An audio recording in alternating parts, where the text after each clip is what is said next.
5,000 6,000 10,000 dollar आप कमाना शुरू हो गए हैं। आप सोच रहे हैं कि यार मेरा तो बड़ा गुड सीन है, देखो ज़रा मोहल्ले में भी मैं सबसे बड़ा किंग हूँ, मार्केट में भी मुझे सब कहते हैं वो मैं सबसे बड़ा लूज़र था एक ज़माने में। अब सारे चचा ताया भी आके कहते हैं कि यार वो कामरान का बेटा बड़ा ज़बरदस्त काम कर रहा है। आज तो कर रहा है but it's still freelancing, right? Markets can go up, markets can go down, it's a highly volatile space. तो उसमें just keeping those dollars parked somewhere is not going to cut it. आप उस पैसे को इन्वेस्ट करें, उसको long term के अंदर इंश्योर करें कि आपको कहीं ना कहीं वो फाइनेंशियल इंडिपेंडेंस दे, जो कि बड़े लोग एक फायर की टर्म यूज़ करते हैं, financially independent retire early. For people who don't know, जाके उसके ऊपर बड़े आपको रैबिट होल्स मिलेंगे, पूरी लोग थ्रेड्स हैं रेडिट वगैरह के ऊपर, यू कैन एक्सप्लोर दैट। मेरा क्वेश्चन इसमें ये है, I want to run a small activity. मैं कहता हूँ कि यार आपने बात की बड़ी अच्छी, मैंने बड़े सारे लोगों से बात की, उन्होंने भी बड़ी अच्छी बातें की इस तरह की। मसला ये होता है कि रियल वर्ल्ड एनवायरनमेंट के अंदर all of this is super complicated, right? Abdul Rahman भाई, आपने शुरू किया ना, उस वक्त तो खैर आपके पास कोई गाइडेंस ही नहीं थी, बट आपको टाइम लगा 2015 में आई थिंक गालिबन आपने शुरू किया। That was full time. हाँ, फुल टाइम आपने लगाया, और फिर उसके बाद 2019 तक तो जाके आप सिर्फ रिसर्च एंड एनालिसिस ही कर रहे थे। नहीं, आई वुड से 2022 तक जाके वो चल रहा है, सारा कुछ हुआ कंप्लीट। तो 7 साल आपने हार्ड कोर दिया और उसके बाद जाके आपको सक्सेस मिलना शुरू हुई।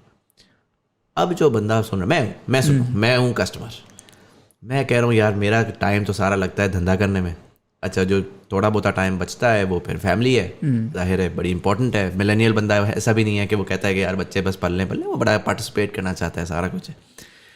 कहता है यार मेरे पास ना इतना टाइम है ना इतनी एनर्जी है। आसान मुझे जो मार्केट से आवाज़ आती है, यार ऐसा करते हैं एक ना प्लॉट ले लेते हैं, ज़िंदगी आसान है। प्लॉट नहीं लेते, चलो यार बड़ा मुजम्मिल बोलता रहता है मार्केट में कि यार प्लॉट बुरी चीज़ है, तो एक अपार्टमेंट ले लेते हैं, डेवलपमेंट रियल एस्टेट, हाँ वो रेंट पे दे देंगे। मेरे लिए ना as a human being that framework is very easy. ये अपार्टमेंट लूँगा, उसको रेंट पे चढ़ा दूंगा, तो मेरे पास यहाँ 50,000 रुपया 1 लाख रुपया आता रहेगा लगा बंदा, और मैं उससे ये XYZ निकाल लूँगा। Nobody is doing the calculation कि वो 1 लाख रुपया 10 साल बाद अगर आ रहा है तो उसकी वैल्यू क्या है, राइट?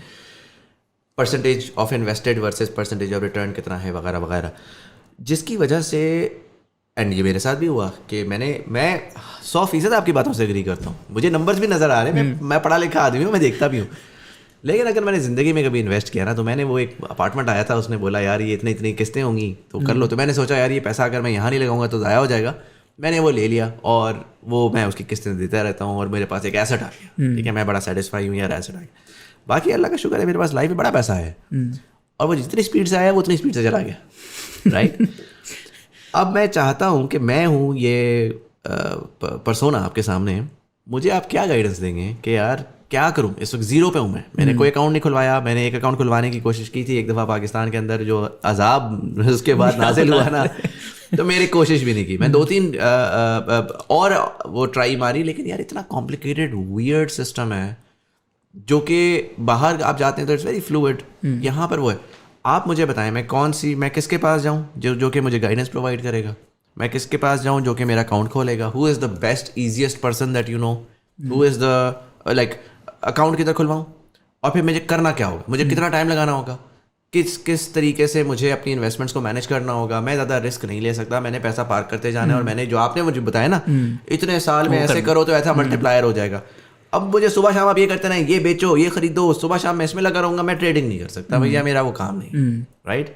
इस पर्सोना को मद्देनजर रखते हुए व्हाट इज़ योर रिकमेंडेशन, मुझे कंसल्टिंग प्रोवाइड करें। अच्छा, इसमें ना एक पहले थोड़ा सा रिव्यू करते हैं कि हम जिस पाथ पे चलने जा रहे हैं ना, जिस पे हमने अगले 20-25 साल फाइनेंशियल इंडिपेंडेंस करनी है, वो हमने उसमें स्टॉक्स क्यों सेलेक्ट किए, ठीक है, फिर हम सारा स्टॉक मार्केट से रिलेटेड अकाउंट वाली चीज़ें जाना उसको कवर करते हैं।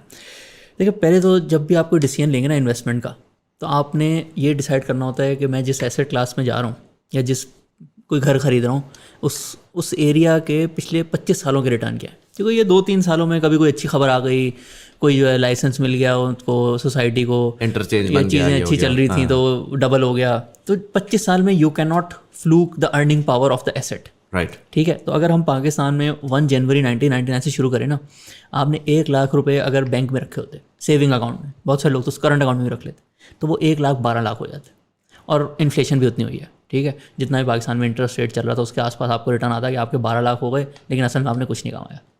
फिर है गोल्ड में भी बहुत ज़्यादा लोग रखते हैं, स्पेशली फीमेल्स हाउस वाइफ्स जो है उनके लिए बड़ा आसान है, सबसे आसान को यही लगता है। तो उसने 1 लाख को 50 लाख कर दिया, क्योंकि उसमें डिवैल्यूशन भी हुई, गोल्ड भी आजकल बड़ा महंगा हुआ है पिछले 2-3 सालों से because of all the global politics.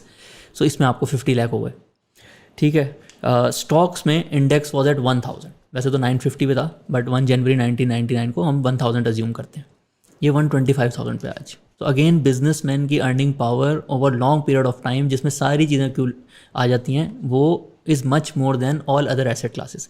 इसमें हम अमेरिका की स्टॉक मार्केट को भी डाल देते हैं। लेट से कोई $12 अर्न करता है, उसके पास ऑप्शन है, जैसे हमने पहले कॉन्सेप्ट ऑफ बेस्ट इन्वेस्टमेंट की बात की, उसके कॉन्सेप्ट ऑफ बेस्ट इन्वेस्टमेंट में इंटरनेशनल स्टॉक्स भी आ जाते हैं। सो अमेरिकन स्टॉक मार्केट का नंबर 1 इंडेक्स S&P 500, वो भी 1000 पे होता था तकरीबन 1 जनवरी 1999, आज तकरीबन 7000 पे है। अब ये ट्रम्प टैरिफ्स वगैरह चल रहे हैं तो मे बी हाई इसका 8000 का होगा। सो इन्होंने 8 टाइम्स जो है ना आपकी इन्वेस्टमेंट को बढ़ा दिया इन डॉलर टर्म्स। अब S&P 500 में थोड़े से शायद डिविडेंड्स इंक्लूडेड नहीं होते, I am not 100% sure, but benefit of the doubt देते हुए हम वो भी इंक्लूड कर लेते हैं। इतने ज़्यादा होते नहीं है, 1 to 2% ही होते हैं वहाँ पे।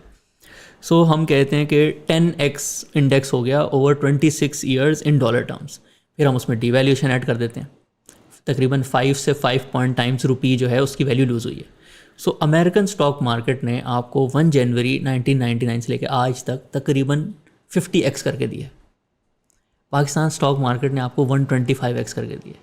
और ये उसके बाद है कि जो लोग आज 50 साल के हैं वो कहते हैं कि मेरे साथ तो मुल्क ने बुरा किया है, मेरी जो अर्निंग पावर थी वो आपकी वजह से जो है ना वो ख़राब हुई है, आपकी पॉलिसीज़ की वजह की, सारी चीज़ों की वजह से। सो एसेट क्लासेस को आप कोई भी कंपेयर करें, इसमें आप रियल एस्टेट भी डाल दें। रियल एस्टेट का ना एज सच इंडेक्स नहीं है, वरना मैं आपको एग्जैक्ट नंबर बताता है एवरेज, बट अपनी मर्जी की भी एग्जांपल हमने 10-12 ढूंढी अच्छी जो सक्सेसफुल, जिसमें लोग बताते थे कि अब्बू बताते हैं कि मैंने जो है ना इधर प्लॉट बुक कराया था और आज जो है आप लोग देखो कितने मज़े में हो। उसमें भी जो बेस्ट एग्जाम्पल आपको मिलेगी ना, उसने इस टाइम में 100x किया हुआ 26 ईयर्स में। एक दफ़ा मैंने पोस्ट डाला इसी का इंडेक्स का, जब ना 75-80,000 का होता था, मैंने कहा ये इसने 80x कर दिया इस टाइम में। तो अब आप मुझे एग्जांपल बताओ कोई रियल एस्टेट की जिसने ना इससे ज़्यादा किया है। मैंने एवरेज का डाला, मैंने अपनी मर्जी की कंपनी नहीं डाली थी कोई। 2 एग्जांपल्स आई थी सिर्फ जिन्होंने उससे ज़्यादा रिटर्न दिया था। एक थी हब की ज़मीन कराची के बाहर, वो बिल्कुल ही मतलब उधर कोई जाता भी नहीं था और उधर एक तरह से बस वो कराची के एक्सटेंशन में इंडस्ट्रियल जोन बन गया। एक हब की एग्जाम्पल थी, और एक एग्जाम्पल आई थी मुल्तान एयरपोर्ट के करीब कोई एग्रीकल्चर लैंड होती थी। तो पहले उधर ना एयरपोर्ट होता था ना कुछ होता था, तो वो एग्रीकल्चर लैंड कमर्शियल हुई और फिर उधर एयरपोर्ट भी बन गया, तो उसने उससे ज़्यादा रिटर्न दिया। वरना ऑन एवरेज ये सारे DHAs, बैरियर टाउन, इसकी आप नॉर्मल कोई भी एग्जांपल ले लें, मैक्सिमम जो है ना उसने 50 और 100x के बीच में करता है इस टाइम में। और स्टॉक मार्केट की एवरेज चीज़ जो है ना आपको 125x पे लेके जा रही है। और नेक्स्ट 25 ईयर्स भी मोस्ट प्रॉब्ली ऐसे ही होंगे, क्योंकि कोई लास्ट 25 इतने अच्छे नहीं थे। अब हम आ जाते हैं, हमने इस अगर फॉर एग्जांपल थोड़ी सी भी बेहतरी आ गई ना, तो that will probably be better, कि मतलब हमने तो सब देख लिया ना। हाँ, अभी हम इस पर भी डिस्कशन करते हैं कि लोग कहते हैं कि अगर इस ग्रोथ ने कंटिन्यू रहना है स्टॉक मार्केट के रिटर्न्स ने, तो स्ट्रक्चरल रिफॉर्म ज़रूरी है। उसको भी एक्सप्लेन करूँगा कि वो ज़रूरी नहीं है। राइट।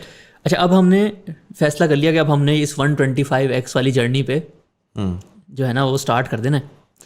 अब इसमें एक ही सिर्फ हिंड्रेंस होती है कि स्टॉक मार्केट का अकाउंट खुलवाना है।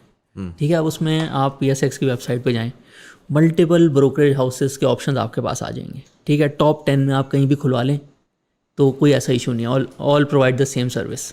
लेट से आप अपना 3 नाम दे दें, मुझे दे दें 3 नाम जिनको मैं भी खुलवाऊंगा, मैं आप लोगों से शेयर भी करूंगा। मुझे कोई रिकमेंडेड 3 नाम दे दें जिनसे आपने पर्सनली एक्सपीरियंस किया हुआ हो, जो कि अच्छा उनका काम हो, तो what would those be? Arif Habib, one of the number 1 firms, top line is very मतलब अच्छे हैं, प्रोफेशनल हैं। थर्ड मेरे माइंड में नहीं आ रहा, बट आप वो टॉप 10 वाली लिस्ट में से जाना देख सकते हैं। इनके पास अगर मैं जाता हूँ और मेरे पास लेट से 2 लाख रुपए सैलरी है और मैं 25-30 हज़ार रुपये महीने के डालना चाहता हूँ, खोल लेंगे ये अकाउंट खोल लेंगे, बिल्कुल खोल लेंगे। और लेट से नहीं खोलते, 1 हफ्ता वेट करें, 1 हफ्ता वेट करें, नहीं खोलते दूसरे के पास चले जाएं, खोल लेंगे। वो कोई ना कोई तो खोल देगा ना। मैं भी ये नहीं बोलेंगे यार क्या 25,000 स्टॉक की तो हम बातें सुनते हैं, तो 100 करोड़ से कम की बात ही नहीं शुरू होती, तो लोगों को ये भी इनसिक्योरिटी भी होती है कि यार आई एम नॉट ये तो बड़े प्लेयर्स की गेम है, मैं तो बहुत छोटा हूँ। तो नहीं, अब जो है ना ये सारे सिस्टम्स हो गए हैं डिजिटलाइज, यानी कि ये हो सकता है वो आपको कहें कि हम आपको ना कोई असाइंड ब्रोकर नहीं देंगे, आपने अपनी बाइंग सेलिंग खुद करनी होगी, जो कि एक एडवांटेज है, मैं आपको बताऊंगा क्यों। तो बिल्कुल आपका अकाउंट खुल जाएगा। मैक्सिमम पहला नहीं करेगा, दूसरा नहीं करेगा, तीसरा तो खोल लेगा। और वहाँ जाए अब बगैर देखिए खोल जाएगा। फ्रूट्स भी तो इतने अच्छे हैं ना, तो थोड़ी सी मेहनत अगर करनी पड़े 1 महीना लगा के या कर ले। लेकिन मुझे जाना नहीं पड़ेगा, नहीं जाना नहीं पड़ेगा, शायद साइन वगैरह करना हो। वैसे डिजिटल तो हो सकता है साइन। वैसे तो जो RDA लोग बायर होते हैं, RDA अकाउंट ऑनलाइन सारा ओपन होता है, और मोर देन 100 पीपल हमारी भी कम्युनिटी में जो है वो RDA अकाउंट के थ्रू इन्वेस्ट करते हैं। ठीक है। और दिस अ मैसेज फॉर वो सारे लोग जिनके पास डॉलर्स में बाहर इन्वेस्ट करने का ऑप्शन है, वो ये भी सोचते हैं कि मैं पाकिस्तान में अगर लगा दूंगा तो ये वापस जो है कन्वर्ट नहीं होंगे डॉलर में।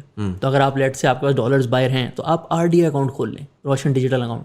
उसके अंदर रीपैट्रिएशन 100% गारंटीड है। तो कभी भी अगर आपको लगे डिवैल्यूएशन होने वाली है, या आपको जो है चीज़ें बहुत ऊपर जाती हुई नज़र आ रही हैं और आपको लग रहा है कि नहीं अब मैं जो अपनी इन्वेस्टमेंट है वापस अमेरिका की साइड पे ले जाता हूँ, तो आप अपने डॉलर जो है वापस ले जाएं। स्टेट बैंक ने आपको गारंटी दी हुई है कि रीपैट्रिएशन हम करेंगे। अच्छा, इंटरेस्टिंग। तो आपने अकाउंट खुलवा लिया लेट से, सही है। अब now you are dealing with brokerage houses. उनका जो पूरा बिजनेस मॉडल है that is based on buying selling, यानी कि they only earn when you execute a trade. Holding पे उनको कुछ नहीं मिलता, राइट। तो वो जाहिर है थोड़ी सी कोशिश करेंगे, आपको कहेंगे ये वाला अच्छा आइडिया, ये आप ले लें। सही है। तो जो थोड़ा बड़ा अकाउंट होता है उसमें हर महीने बाद कॉल करते हैं, जो जिनका थोड़ा छोटा होता है उनको थोड़ा ज़्यादा करते हैं। तो इसीलिए मैं कह रहा था कि अगर वो आपको ट्रेडर असाइन नहीं करे ना, तो शायद that is a blessing in disguise, क्योंकि उनका तो काम है कि आप कांस्टेंटली बाइंग सेलिंग करवाते रहें। शुरू के 2-3 महीनों में ना आपको थोड़ा सा उनको बताना होगा कि I am not here for this. ठीक है। और आपने करना क्या है, आपने अगर लेट से शरिया कंप्लाइंट इन्वेस्टिंग करना चाह रहे हैं, आप जाएंगे वेबसाइट पे, KMI 30 एक इंडेक्स है जिसमें टॉप 30 शरिया कंप्लाइंट कंपनीज हैं। ठीक है। आपने उसकी लिस्ट खोलनी है। जो टॉप 15 है ना, दैट कवर 90%, क्योंकि जिसकी सबसे ज़्यादा परसेंटेज होती है वो ऊपर आ जाती है। आपने चुपचाप जो है ना उस परसेंटेज को कॉपी करना है। चले 1 सेकंड, अकाउंट खुल गया मेरा। ठीक है। अब मैंने अकाउंट खोलने के बाद मैंने सबसे पहले 1 लाख रुपया डाला है उसके अंदर। ठीक है। और मेरा प्लान ये है कि हर महीने की पहली तारीख को मैं 1 लाख रुपया डालूंगा। ठीक है। अब अगर वो मैं 1 लाख रुपया डाल रहा हूँ, तो आप ये कह रहे हैं, अब अभी तक मुझे ₹1.5 का नहीं पता कि मार्केट काम किस तरह से करती है, ये क्या करती है। ख़रीदारी मुझे कॉल करके करनी पड़ेगी, या मैं इनकी ऐप्स वगैरह होती हैं उसके ऊपर नहीं, ऐप्स पे हो जाता है। तो वो क्रिप्टो स्टाइल होता है कि यार इतने का चल रहा है तो इतने का हो तो मुझे इतने शेयर्स खरीदो, बिल्कुल, और वो एग्जीक्यूट हो जाएगा। उसकी प्राइस आ रही होगी, आपने लिखा होगा नंबर ऑफ शेयर्स कितने खरीदने, आपने पहले लिस्ट निकाली, 1 लाख को डिवाइड किया, ये शेयर्स लेने हैं, और वो पहली तारीख दूसरी तारीख को एग्जीक्यूट कर दिया। ठीक है। और इसमें मैं अपने बैंक अकाउंट से ब्रोकर के बैंक अकाउंट में पैसे ट्रांसफर करूंगा, वो मेरी ऐप में उसमें वॉलेट में डाल देगा। और एक्स्ट्रा सिक्योरिटी के लिए, क्योंकि ये जो बहुत छोटे छोटे ब्रोकरेज हाउस होते हैं ना, कभी कभी पैसे लेके भाग जाते हैं। सही है। तो आपने ब्रोकरेज हाउस से जब भी आपके शेयर्स बाय हो जाए ना, CDC इन्वेस्टर अकाउंट में ले जाने हैं। अच्छा, वो क्या होता है? CDC इन्वेस्टर अकाउंट यानी कि ब्रोकरेज हाउस वो भी CDC का अकाउंट होता है, बट सब अकाउंट होता है। बट जो CDC इन्वेस्टर अकाउंट है ना, उसमें 100% कस्टडी आपके कंट्रोल में होती है। यानी कि जब तक आप वहाँ से शेयर्स मूव नहीं करेंगे तो वो मूव नहीं होंगे। पहले आपको जो है अपनी ऐप से ट्रांसफ़र करने होंगे। सो फिर तो आप 100% प्रूफ हो गए ना किसी भी तरह के। इसमें टाइम कितना लगता है? नहीं, ये तो ऑनलाइन हो जाता है। ऑनलाइन इमीडिएट ट्रांसफर्स होते हैं। आप अपने जो है ब्रोकरेज हाउस को ईमेल करेंगे, ये शेयर मैंने 2 दिन पहले जो है ख़रीदे थे, अब आप इन सारों को ट्रांसफ़र कर दें, तो आप सेम डे पे आपको जो है ट्रांसफ़र कर देंगे। फिर मुझे वापस लाने हैं बेचने के लिए? फिर जब आपने अगर बेचने हैं तो फिर वो ऐप के थ्रू आप कर लेंगे, 1 मिनट में हो जाता है और वो वापस आ जाएंगे। हाँ। और लेट से आपने जो है किसी एक ब्रोकरेज हाउस से खरीदे थे, अब वो आपको सही सर्विस नहीं दे रहा, आपने अकाउंट चेंज कर लिया, तो जब आपके CDC इन्वेस्टर अकाउंट में होंगे तो आप किसी और में भी बेच सकते हैं। जो भी आपने अकाउंट 2 खुलवाए हैं लेट से, तो किसी में भी आप बेच सकते हैं। ये एक एडिशनल स्टेप है ऑफ सिक्योरिटी। इससे आप जो है ब्रोकरेज हाउस रिलेटेड फ्रॉड से भी बच जाते हैं। इसके बाद आपने सिर्फ इंडेक्सिंग करनी है। अमेरिका में इसको इंडेक्सिंग कहते हैं, जो इंडेक्स की परसेंटेज है उसको फॉलो करना है। अच्छा, अब मैं ये कह रहा हूँ, मेरे पास ₹1 लाख पड़ा है मेरे वॉलेट के अंदर। ठीक है। मैंने उसको इन्वेस्ट करना है, क्योंकि शेयर्स बहुत ₹50 का भी शेयर है, ₹2000 का भी, ₹6000 का भी शेयर है, कोई नहीं आइडिया किस तरह से हो रहा है। Is there like a thing that I can buy कि यार ये 1,25,000 का है ETF? हाँ, तो मैं जाके वो 1,25,000 डालूँ, वो जाए और जाके पूरी मार्केट को खरीद ले, या क्या करे? I don't know how does that work. How do I run a calculator every month के यार अच्छा मैंने 1 लाख रुपया डालना है, तो इसमें इतना मैं इसको डाल देता हूँ, इतना मैं इसको डाल देता हूँ, और मैं इंडिविजुअली सारी खरीदूंगा। How would you recommend? बाहर के मुल्कों में ETFs होते हैं, उसको कहते हैं कि S&P 500 का ETF, एक्सचेंज ट्रेडेड फंड। यानी कि एक कंपनी ने ना कुछ शेयर्स ऑफ S&P 500 कंपनीज के सारे अपने पास रखे होते हैं, और फिर लोगों को कहते हैं कि मेरे पास ये कंपनीज के शेयर्स हैं, मैं आपको जो है एक प्रोडक्ट दे रहा हूँ जिसके थ्रू उसमें जो भी रिटर्न आएगा ना मैं आपको ट्रांसफ़र कर दूंगा। बहुत थोड़ी सी उसकी फीस होती है, 0.3%, 0.4%। पाकिस्तान में भी थोड़े से ETFs आए हैं, लेकिन अभी उनकी डुप्लीकेशन ऑफ द इंडेक्स, यानी कि इंडेक्स में अगर लेट से 30 कंपनीज हैं KMI 30 में, तो उसमें सिर्फ 10 कंपनीज हैं, तो फिर जो रिटर्न आ रहा होगा ना उसका दोनों का फ़र्क हो सकता है, ज़्यादा भी हो सकता है, कम भी हो सकता है। राइट। और फीस अभी भी उसकी 1 से 2% है। सो पाकिस्तान के हिसाब से, आज के हिसाब से मैनुअल इंडेक्सिंग करना इज बेटर। हो सकता है फ्यूचर में आ जाए, फिर आप उसको यूज़ कर सकते हैं। ठीक है। सो नाउ वी डिसाइडेड कि जी हम मैन्युअली हर महीने जा करके किया करेंगे। अब वो मैन्युअली आइडेंटिफाई करना, वो आपने कहा कि मैं जाऊँ SCCP की वेबसाइट पे, PSX की वेबसाइट पे KMI 30 अगर आप शरिया कंप्लाइंट कर रहे हैं उसका ब्रेकडाउन निकाल लें। हमने इस पर एक वीडियो भी बनाई हुई है कि आपने अगर 5 से 10 मिनट लगाने हैं ना साल में, हाँ, तो आप उससे कैसे अपना पोर्टफोलियो पूरा मैनेज कर सकते हैं।